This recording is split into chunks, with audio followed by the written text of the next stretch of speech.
Dollar in doldrums as traders ponder Fed policy path, sterling soars. The dollar languished near multi-month lows versus major peers on Tuesday, as traders pondered the prospects for early policy normalization by the Federal Reserve ahead of a key jobs report at the end of the week.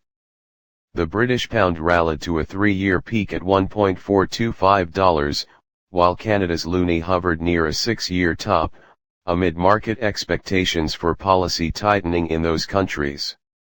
Australia's dollar rose for a second day to as high as $0.77605, ahead of a central bank announcement at 4:30 GMT, although economists predict no change to monetary policy.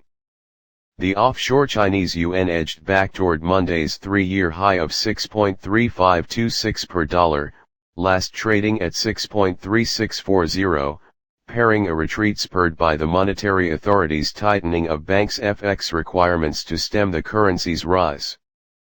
The dollar index, which tracks the greenback against six peers, was back below 90 from as high as 90.447 on Friday, when a measure of U.S. inflation closely watched by the Fed posted its biggest annual rise since 1992.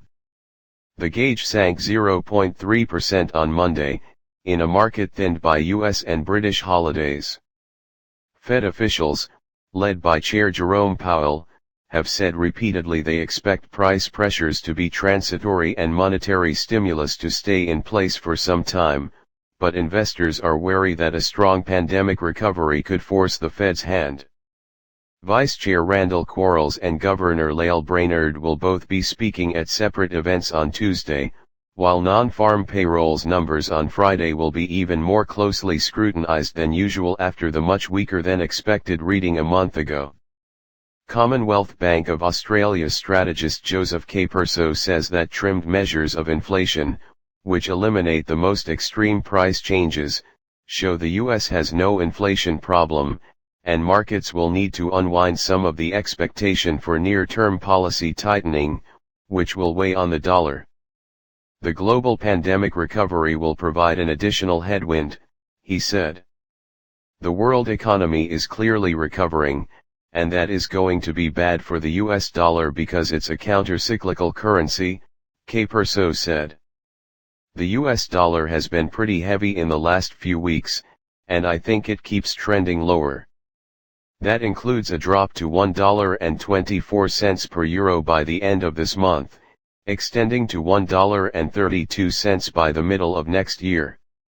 The euro gained 0.1% to $1.22325 on Tuesday, not far from a nearly 5-month high of $1.2266 touched last week.